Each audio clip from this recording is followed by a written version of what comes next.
Olá, pessoas! Meu nome é Mayara Tavares e no vídeo de hoje eu vou estar contando para vocês como rolou meu processo de intercâmbio pela minha agência. E se você quiser continuar sabendo o que vai rolar por aqui, não se esqueçam de se inscrever aqui no canal e nas minhas redes sociais.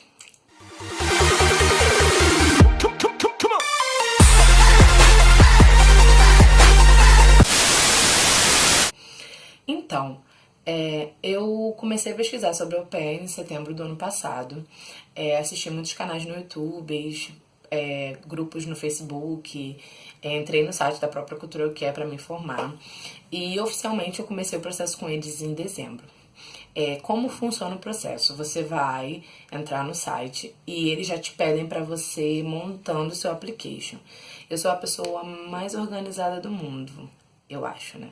Porém, o que eu fiz? Eu já fui montando meu application, que ali você bota todas as suas informações de tudo na tua vida, o que você gosta, o que você não gosta, as suas experiências com criança, bota o que você trabalhou, o que você não trabalhou, ali você vai ver o que eles vão te pedir e ali você bota toda a sua informação.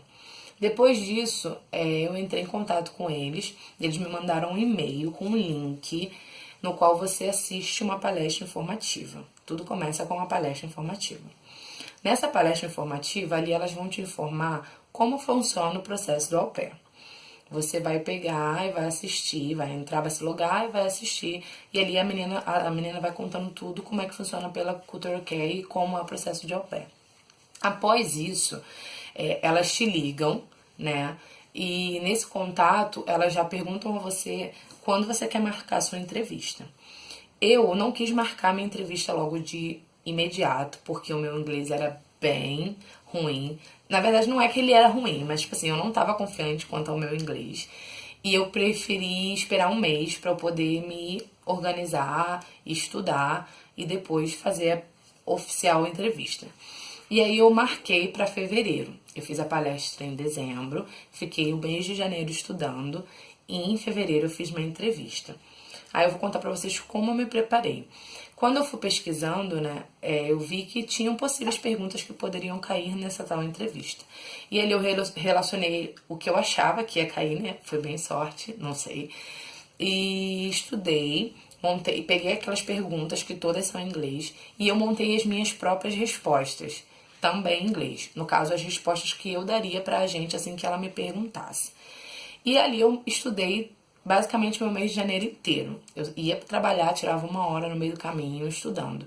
Eu mesma me fazia as perguntas, eu mesma respondia pra mim mesma. Então, tipo assim, era bem estranho. Mas consegui estudar de boa e foi bem tranquilo. Após eu ter estudado esse mês de janeiro, eu marquei minha entrevista para fevereiro. E após essa entrevista, você faz a entrevista com uma representante. Eu não sei como é que funciona em outros estados, mas aqui no Rio você tem uma representante. Acredito que tenha também em outros estados. Tem uma representante, né? Porque a Cultura que ela é em São Paulo. Quando você tá em São Paulo, logicamente que você vai pegar e vai até a agência. Porém, como eu tava aqui no Rio, eu fui até a representante e ela pegou e fez a entrevista comigo. A primeira entrevista, ela é toda em português. Eu, quando cheguei na casa dela, ela já, tipo assim, se apresentou e foi meio que perguntando, e ali ela já tá te avaliando, né, em tudo. Então você tem que ser bem certa, bem sincera em tudo que você responder. Respondi tudo. E depois que ela acabou a entrevista em português, ela falou pra mim que ela iria passar para São Paulo, que é onde começa a entrevista em inglês. Uma dica, quando ela falar pra você, né, se caso você for fazer com uma representante, ela for falar pra você que já vai começar a entrevista com a agência lá em São Paulo, vocês nunca mesmo devem começar em português. Vai ser tudo em inglês. E isso também está sendo avaliado. Se você falar um A em português, eles já tiram um ponto de você. E daí ela começou a fazer minha entrevista. Eu lembro que eu fiz com uma menina chamada Amanda. E ela foi super simpática. Eu tava numa semana de carnaval, a conversa é super, hiper, mega informal.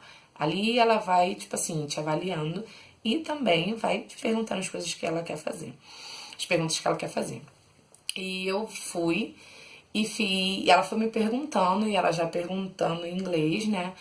Eu anotei algumas coisas aqui que eu vou mostrar pra vocês. Eu vou deixar anotado aqui no link, porém eu vou botar aqui, vou mostrar pra vocês o que ela mais ou menos me perguntou. Foram perguntas bem aleatórias. E como eu tinha estudado mais ou menos o que eu ia responder, não ficou tão difícil assim. Então, nessas perguntas, ela me perguntou assim: como eu estava, né? Se era a minha primeira vez viajando para os Estados Unidos. Ela perguntou se eu morava com meus pais, se eu tinha namorado. Quase que eu falei pra ela, moça, tá bem difícil, mas não tem. Ela perguntou quais lugares que eu pretenderia conhecer nos Estados Unidos. E normalmente quando eu pesquisei isso, eu vi que muitas meninas falavam que elas perguntavam por que você quer ser au pair e perguntavam também, te davam uma situação de emergência. Gente, pra mim essas perguntas não caíram, mas isso não quer dizer que eu não estudei pra elas. Eu estudei, porém não caiu. Essas perguntas de emergência normalmente são para caso aconteça algum acidente com a criança e você, né? Por exemplo, a criança tá na piscina, se afogou, o que você tem que fazer? Nos Estados Unidos, sempre é imprescindível, você tem que falar que vai ligar pro 911, que é como aqui no Brasil, né, no Rio de Janeiro, vamos dizer assim, é como se fosse o SAMU. E vocês têm que sempre na resposta dizer que vai ligar pro 911 se caso for uma coisa muito grave. E depois ligar pros pais e mantê-los informados, enfim. E essas perguntas não caíram pra mim, graças a Deus. Mas ela me perguntou, ela me deu duas situações que eu tive que basicamente responder.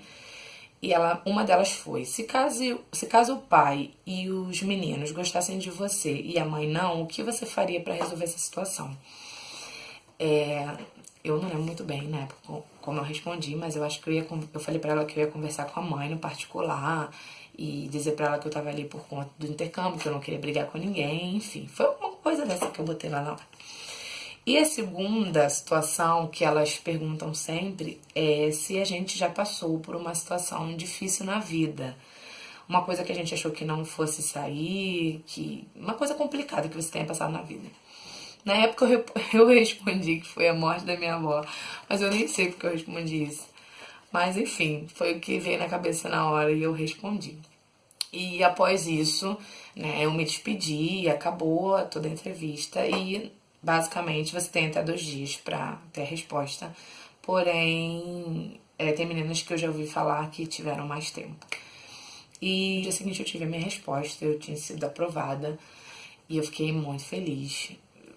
Não sabia o que fazer, mas deu tudo certo. E após essa aprovação, né, começa outros procedimentos, que é você mandar a documentação, isso tudo vai estar lá no site da Cultural Care, e as próprias agentes, porque você acaba tendo uma agente responsável por você, e a própria agente ela vai te guiando no que você tem que mandar para eles em relação à documentação.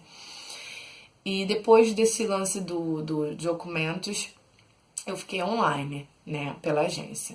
E quando eu fiquei online pela agência, foi bem tenso, porque eu achei que fosse demorar mais um pouco e não demorou, foi bem rápido. Pra mim, seria uma coisa que eu não pudesse dar conta, mas dei conta, né, graças a Deus.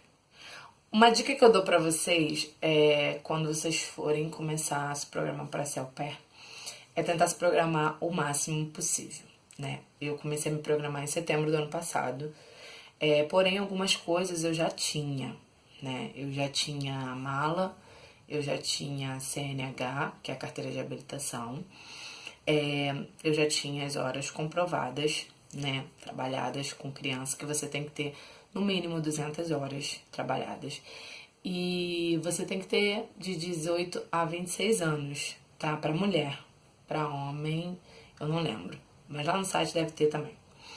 Então, são coisas que você vai ter que pagar à parte. No próximo vídeo eu vou estar contando pra vocês o que a gente costuma pagar à parte, além do programa, tá? E os meus gastos que basicamente eu tive dentro desse período todo, pagando a agência e pagando as coisas que eu tive que pagar por fora. Então, se vocês... Mas a única dica que eu dou pra vocês, tipo assim, se vocês já tiverem como ir se programando e comprando algumas coisas já, e já tirando algumas coisas para quem não tem a CNH, já ir logo providenciando. Quem não tem passaporte, já ir logo providenciando. Porque isso são coisas que quando você for realmente fechar com a agência, serão coisas que não vão pesar tanto, porque você já vai ter. Então, assim, se programem, pesquisem. Lógico que existem outras agências, mas eu tô falando da minha experiência pela Cultural Care, né? Não tenho do que reclamar, até agora não tive problema nenhum com eles. Então, como eu sempre falo em todos os vídeos, pra mim é o melhor intercâmbio pra quem realmente tá querendo ir morar fora, tá querendo ir aprender e realmente aprender realmente a falar inglês, porque você tem que ter uma disponibilidade de pelo menos aí 1 ano pra poder, que é quando o contrato realmente fica oficializado, né? 1 ano. No próximo canal, como eu falei, eu vou estar contando pra vocês os meus gastos. Espero que vocês tenham gostado do vídeo, tá? Não se esqueçam de se inscrever aqui no canal e nas minhas redes sociais, que vão estar aqui no link também, tá? Fiquem com Deus e aguardem o próximo vídeo.